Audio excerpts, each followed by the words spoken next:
Nangunguha lang daw siya ng isda. Pero kawawa yung matanda. Taga nagkakuha tayo. 5 pa. Yun mga idol.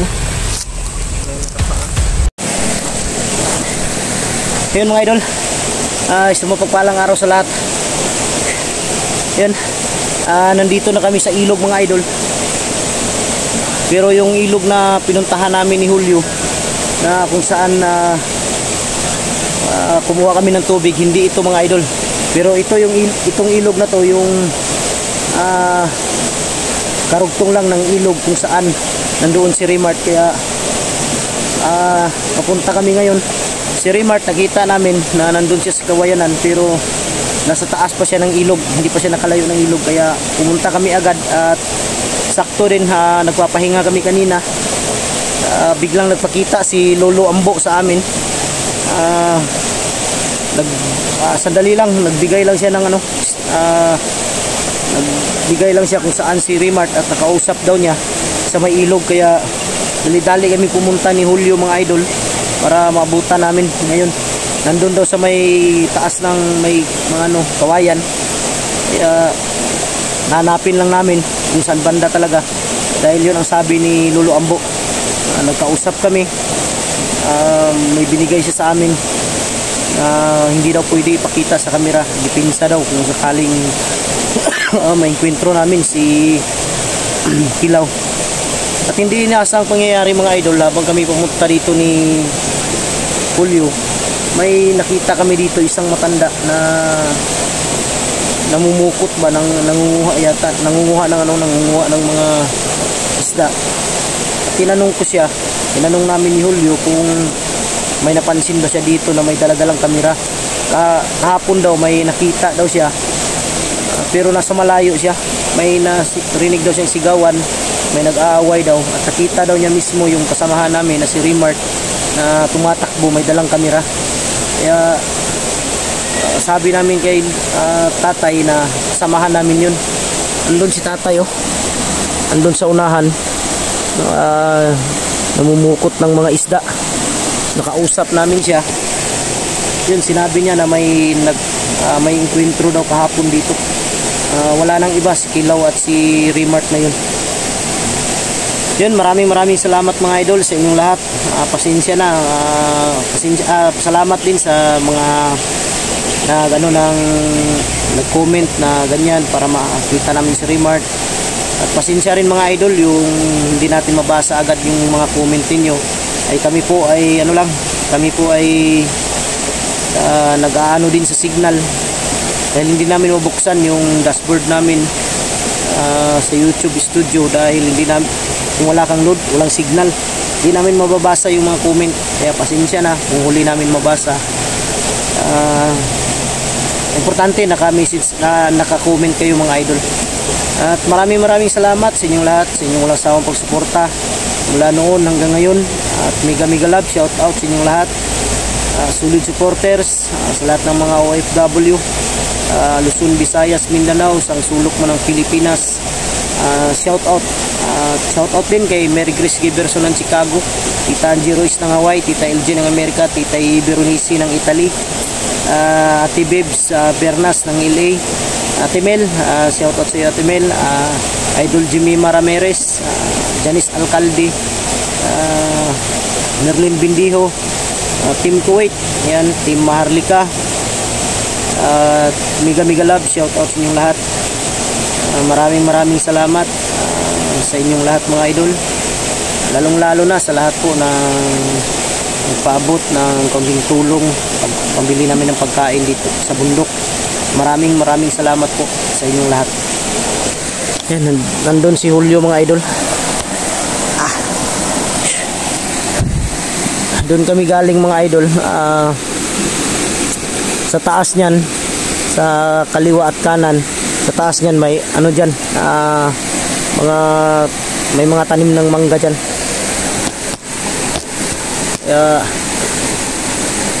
Sabi ko kay Julio na basta may makita tayong ilog, yan lang ang ano natin, diretso lang tayo para makita natin si Remart. Andun si tatay. Yan si tatay yung nagsabi kanina na nakita daw niya si Raymart dito na hinahabol, pero hindi na daw siya nakialam dahil nangunguha lang daw siya ng isda.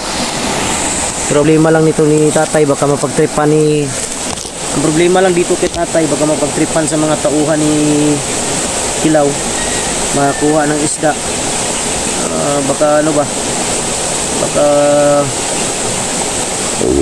tawag dito, baka kunin sa kanya.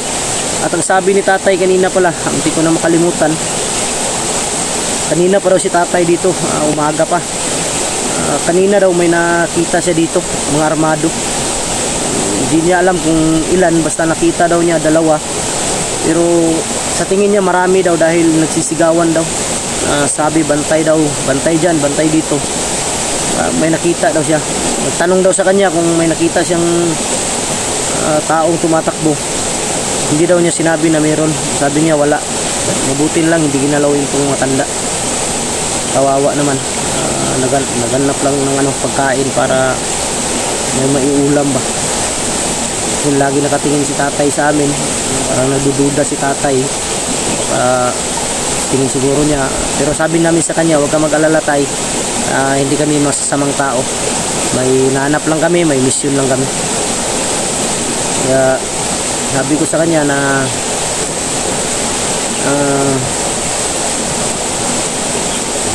kung maaari huwag kang magpagabi dito tay dahil delikado.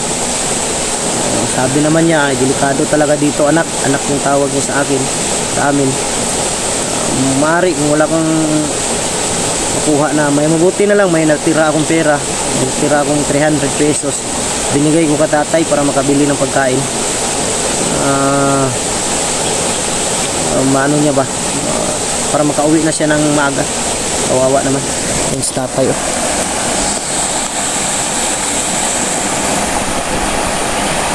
Kawawa yung matanda. Natakot ako ba baka mapagtripan nila Kilaw to.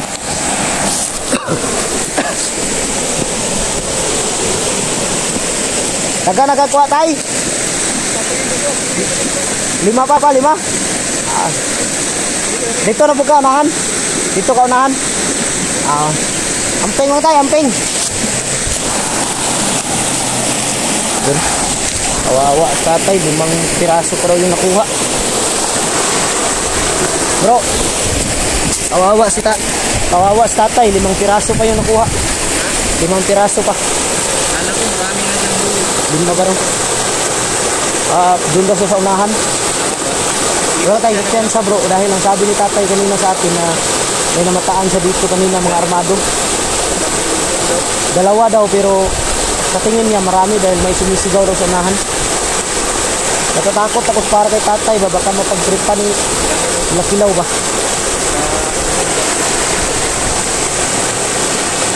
Sabi niya kanina po na wala po siya nakitang may dalang-dalang cellphone bro. Ha? Sabi ko na ay may nakita ka bang isang vlogger o May nakita daw siya tumatakbo, pero may nakita daw siya tumatakbo, nahabol daw. May kahapon daw nakita niya dito na may nag-away daw ba, nag-intro. kita siguro bro. Nasa online bro.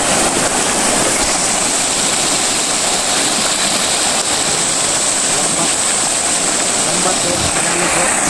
Hindi kaya si ano yun bro, si Lulu Ambo, nagkunwari lang ba, dahil kanina bigla siyang nawala.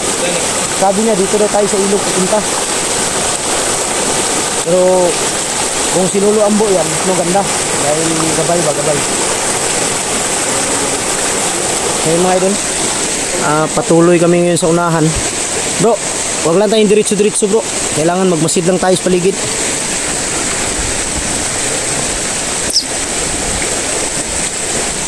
Dito sa taas mga idol, kanina nakita namin may bahay dyan, wala nakatira.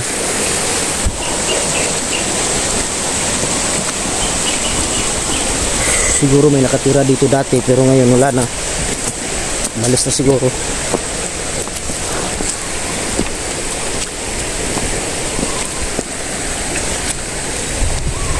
Bro, sa video talaga ni Remart, ganito talaga yung forma talaga.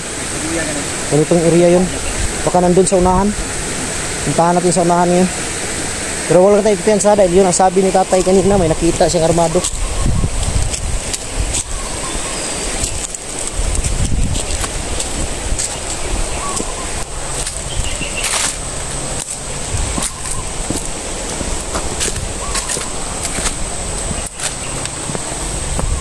Kami pwedeng kumpiyansa mga idol dahil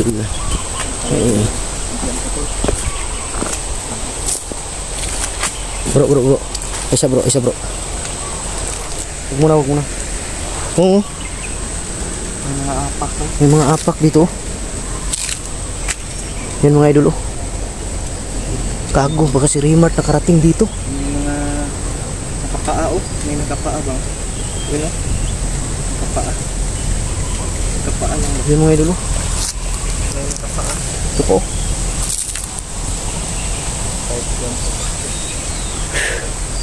may upuan pala dito.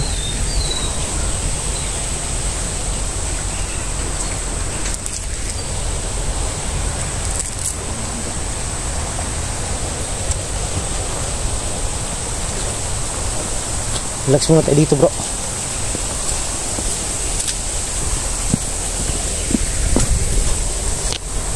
Bro, sa tuwing ano ba? Sa tuwing makakita ako ng ganitong mga ilog, ganitong ilog. May naalala ko ba? Kasi noon, kami nila Kuya Buds. Sa ilog kami nagka-enkwentro ng mga ano, yung mga rugby boy dati. Kaya pag makakita ko ng ilog, naalala ko ba? Bumabalik sa isipan ko yung nangyari. Mga ano masasamang Mga rugby boy ng mga kabataan dati. Hindi ko na nabalikan yung lugar na yun dahil hindi ko alam kung nandun pa ba sila. sayang yung ano nila. Bata pa no, nag-rugby na. Bata pa, marami noon. Nakikita namin sa ilog. Magamit ng rugby. Nakikipaglaban sa amin. Kaya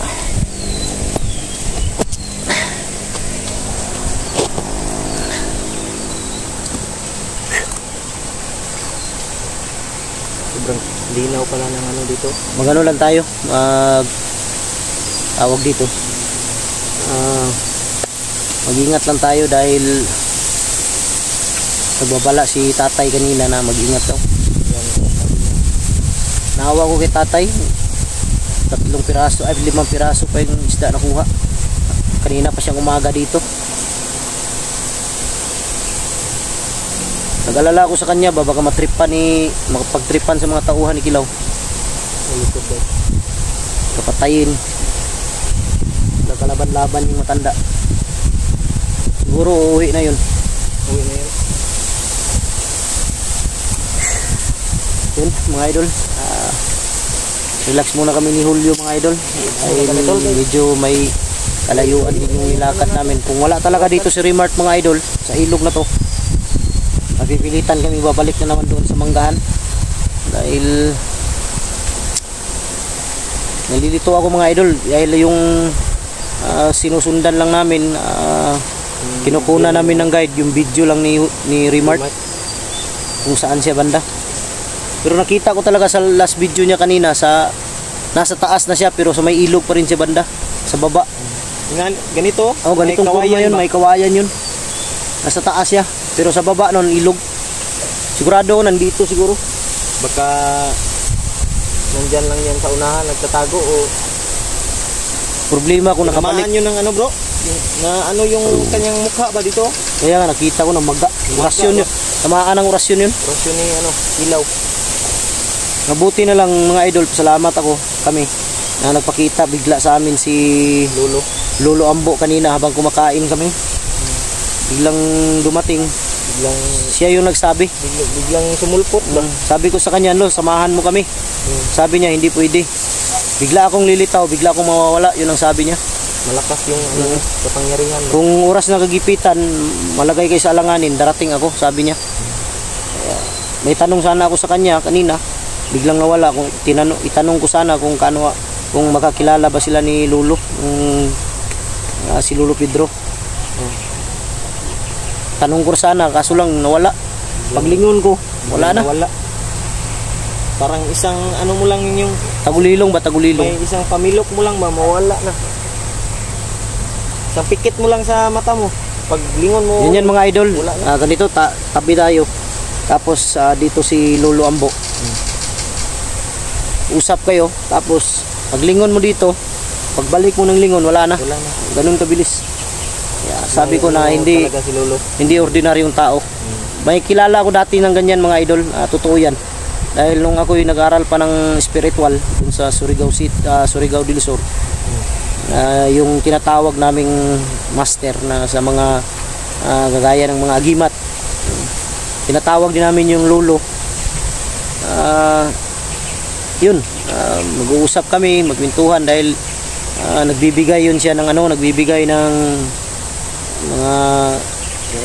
mga pinagdaanan niya sa buhay.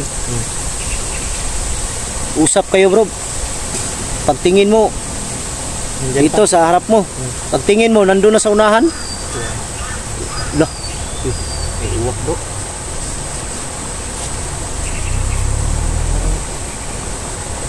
May ano ba? taragan, uwak bay. May iwak. May uwak mga idol. Yun o? Yun o? Sabit, sabit. Nasa iba, itaas ng ano? Kaway yun.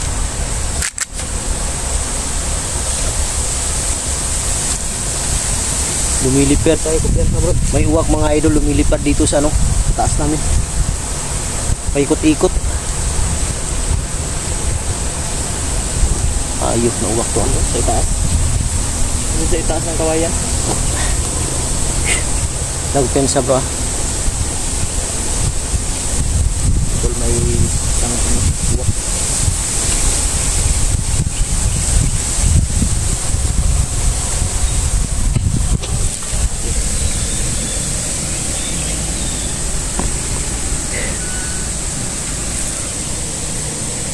Nawala ba nawala. Biglang nawala.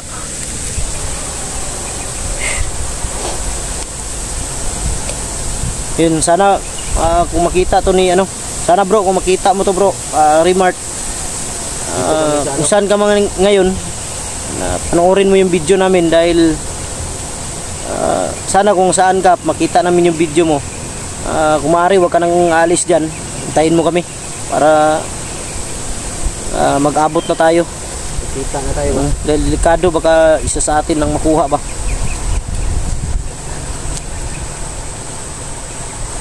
Kaya banda yun si ano? Dito ta bro, nahan ta bro. Tara.